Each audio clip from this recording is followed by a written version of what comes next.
Sa atong ebanghelyo karon giklaro ni Hesus nga kitang tanan nga mga binunyagan na hasubay ta sa kinabuhi sa mga apostoles kadtong gibunyagan pod pinaagi sa Espiritu Santo ug sa tubig. Niya ang ilang nabatunan nga gahom mao gyud ang pag-abog sa mga yawa ug sa pagkaning ayo sa mga masakiton. Kamo mutuo ba mo nga makapapahawa mo giyawa? Di mo mutuo? Wa di mo mutuo nga nabunyagan mo? Nganong di ba mo mutingog? Mituo mo nga nabunyagan mo? Mituo mo nga naatay gahom? Wa? Kanang wa mo tuo adto na padong sa impierno. Ngano man, tungod kay insulto na sa Ginoo nga naghatag nato. Nya nga ato girong dako kay problema kay di man gud ta mo tuo nga makapapahawa tagyawa. Mao nay problema karon. Di ang kaning atong gahom mulihok ra man ni siya sa pagtuo. Ang pagtuo ba ug mo atong gamiton ang atong gahom mulihok. Di ganita mo tuo wa gyud gahom nga mulihok. Muna ang ato rong batasan sukwahi sa batasan nga gustong papuy-an ni Kristo. Tanawa unsa iyang gisulti diri, panglakaw mo adtuan ninyo ang mga nangawala nga karnero sa Israel. Pasabot kanang mga tawo nga wa nay pagtuo nako nga ni adinhis Israel sa Jerusalem. Unya sila maoy hatagi sa inyong gahom. Unsa may ihatag nga gahom? Na ingon lakaw kamo isangyaw nga hapit na maghari ang Dios. Kana mo nay una. Nya unsa may sunod dayon? Ayuhan ninyo ang mga masakiton, banhawa ang mga minatay. Sus moadto mo subahak inyo ditong pabanhawon. Basta lagi manggawas ginatanang naasbahak ngadto sa Manila Memorial. Nya pasimbaha dinhi kuyog ninyo. Inyong kuyog pulos mga namangon ba nabanhaw. Unya nindot kay niya banhawa ang mga minatay, hinlui ang mga sanlahon. Tingali iapil sa tingali dinhi, hinlui ang mga na-COVID. Virus man na hinluan. Sunod abuga ang mga yawa. Pastilan apil gina. So, pag-ayos basakiton, pagbanhaws minatay, pagsangyaw sa pulong sa Ginoo, o pagwagtang sa mga yawa. Lingi ako no ng imong tupad. Tanaw ni Musnaw nga napayawa o wa na. unsa may ilhanan sa mga taong naayawa? Una, kusmod og naong. Mao gina kay kanang yawa di man gina malipayon. Way yawa malipayon kay impierno gud ang iyang gipuy-an. Kisa may malipay ng impierno. Basta kusmoron gani nagnaong kana giyawaan na. Ikaduha, dali kay masuko. Dali kay masuko ba? So nas inyong balay, nas imong gitrabahuan dinhi simbahan, na gani dali kay masuko sama ning nagwali kana giyawaan na. Ikaw asawa ka, nya dali ka masuko, perting yawa nimo. Nya imong bana magsigilag smile kana naanay Ginoo. Ana. Mao na siya. Nya unsaon man papapahawa ana? Unsaon pagpapahawa? Amo kibaw? Mangupya ta sa first reading. Unsa may gibutang dinhi sa atong unang pagbasa ni kisatong kuan ni propeta Isaías niingon diri nga ayaw duha-duhai nga kaluy-an kamo sa Ginoo inigsangpit ninyo kaniya.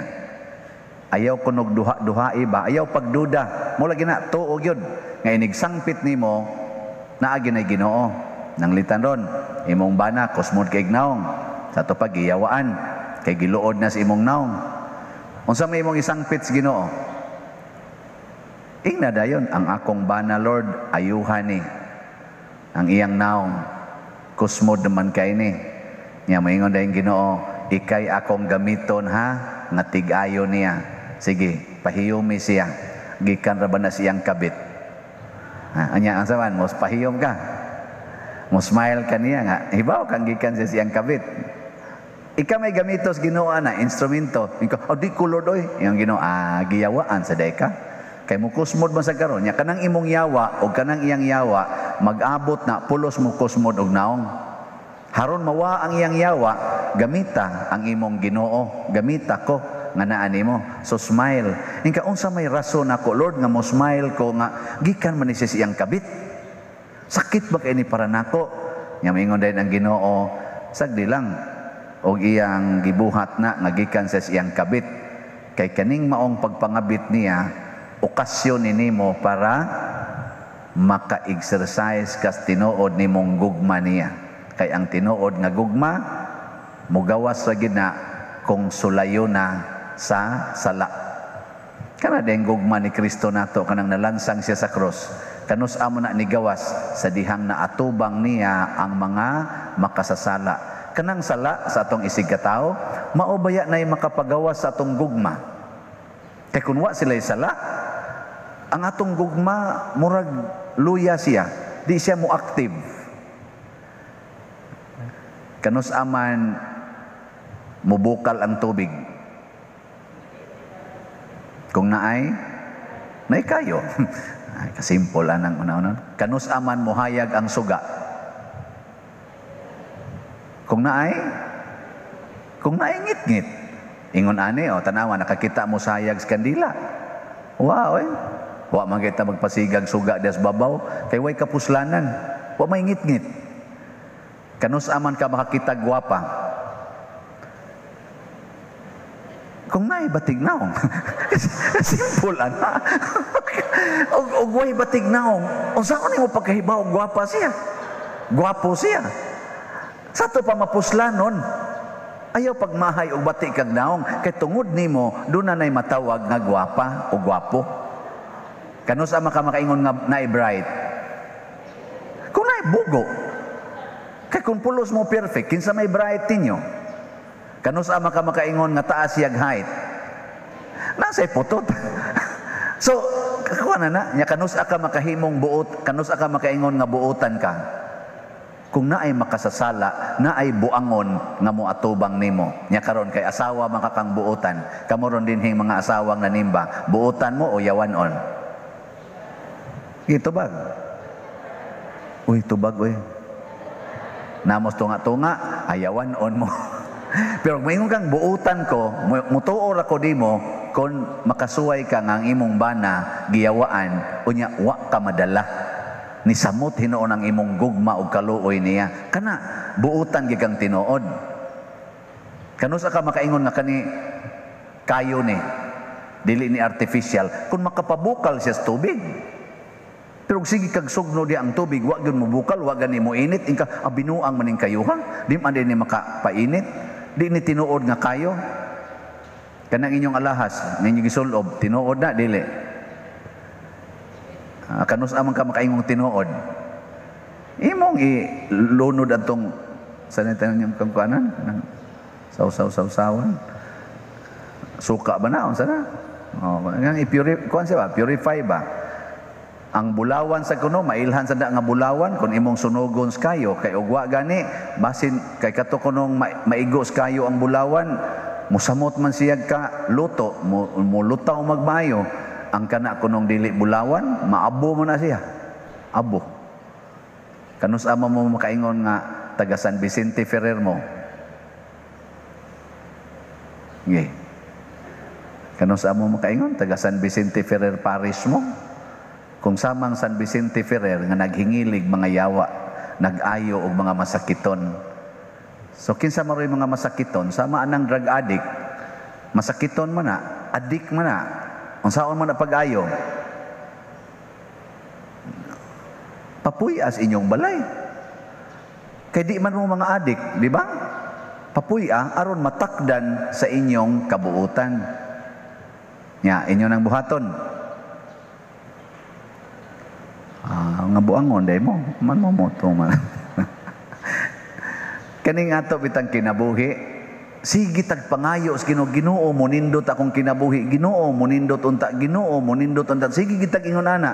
Pero wa gid tay commitment nga buhaton ang iyang sugo.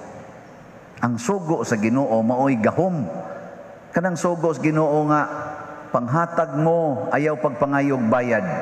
Ayan naman sa nang gisulti dire. O karon ting Pasko manggiron. Ato man ang sighag balik-balik nga give love on Christmas Day. Ay, Christmas Day. Make every day Christmas. Nga panghatag. Tistingyo, kanang imong ugangan nga libakira kay nimo, kanang magsigig libak nimo ba? Sigig daot nimo, sige hirago naghatag. Pagkapinig hilo. Di ba? Sigig hatag ay lang. Kanang hatag yan nga, why? Pag-expect. At tanawa, di ba? Moabot yung panahon, manghatag sa na nimo, din agina, mulibak. Awi tao. Kanang imong silingan, nga kusog ayong mudumot nimo, sige hirago nagdaig, sige hirago na siya og kaning hatag on sa iyang gusto. Ang sunod na, buota na kay na. Nya, kini siya mo'y gibuhat ni Kristo. Sa dihang yawan-o na kaita, sa dihang hadlok kaita mga matay, nagpakamatay siya. Ang mahal nga Birhen Maria, labi na ning Birhes Guadalupe, ang kontraan niya mao ang mga tuo-tuo sa una. Katubang mga diwata-diwata, katubang mga tao panahon sa una nga ang bata patyon unya i-offer ngadto sa ilang gods and goddesses. Muning ang iya aning kuan, iya aning pagpakita nagtunob siya sa adlaw. Ang sana, gatunob siya sa buwan. Ang buwan nga ana, nga iyang gisalipdan ang adlaw. Kay daghan kuno sa una nga, ang ilang mga anak, ihawon, kay ihalad sa adlaw, ihalad sa buwan. Kay ang buwan, adlaw, muna'y giisip sa mga tao dito nga, mo'y ilang ginoo-ginoo. Nga, halaran, patyon ang tao, kay ihalad nga to. Na, mga totoo ba? Muna iyang gisalipdan. Nga iyang giingon na gabugkos muna siya diri og kuan panapton, ang pasabot ana mabdos na siya. Ang pasabot niya panggaa ang bata sud sa tiyan hangtod yod sa pagdako, hangtod pagka tiguwang, panggaa gyud. Nya karon unsa naman sa gibuhat sa Ginoo, gipatay ang mga bata kay gihalad ngadto sa atong kwarta, pangwarta. Abortion, grabe kay abortion karon kay gigamit og pangwarta. Wa mo kay baw? Wa mo kay baw na? Anong tutok mo lang muna ako? Gipatay oy. Ang sugos Ginoo nga ang kinabuhi panggaon atong gipatay. Nya tudloan din ta, one child policy, two child policy. Nya ang sobra ana patya na. Masipyat gani patya. Kay din ana makaayo ang ikatulong anak, ikaupat nga anak, ikalimang anak. Din ana makaayo kasi gatudlo ana ang kalibutan nga napuno sa sala. Nya unsaon nato aron mabag-o ang kalibutan, manglakaw ta, magsangyaw ta sa maayong balita nga dili ang bata maoy hinungdan nga ang kalibutan mobati, kung dili ang mga dagko maoy nakapabati sa kalibutan. Kaning nanimba karon usanis nakapabati sa kalibutan kun mahadlok na ta nga mudawat og bag-ong bata. Mao na siya. Mao na ang mahal nga Birhen sa Guadalupe, mabdos na siya. Nya unsa man na papahawaan na ang yawa nga nagtudlo nato nga maayo ang mga pills, maayo ang pagpalaygit, maayo ang pag-abortion, maayo ang paggamit og kondom, maayo ng basiktomy, maayo ng mga usaray imong anak. Yawa na ang gatudlo anak. Mao na siya. Nya inyo nang papahawaon. Kamo makakaya pa ay gimogamit og pills. Haron sige tang bunyag dinhi. Wa kay ko gimunyagan nga kanang aktibo simbahan, wa na moy di na mo kamo mga anak. May nasunod tuig ha, kinahanglang makabunyag yun ko.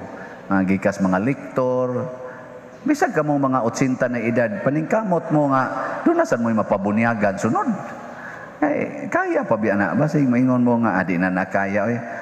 Ang mga Ginoo nagpruiba baya nga ang 90 anyos mamabdos pa, ang 70 mamabdos pa, ang 12 anyos mamabdos pod, ang wa hilabtig bana mamabdos pod. Nindot ka na magbunyag ko dire nga anak sa atong lektor nga 70 na pastilan. Nduta ka no? Makaingon kita mao ni usas mga milagro ni San Vicente Ferrer. Awa mo to ana.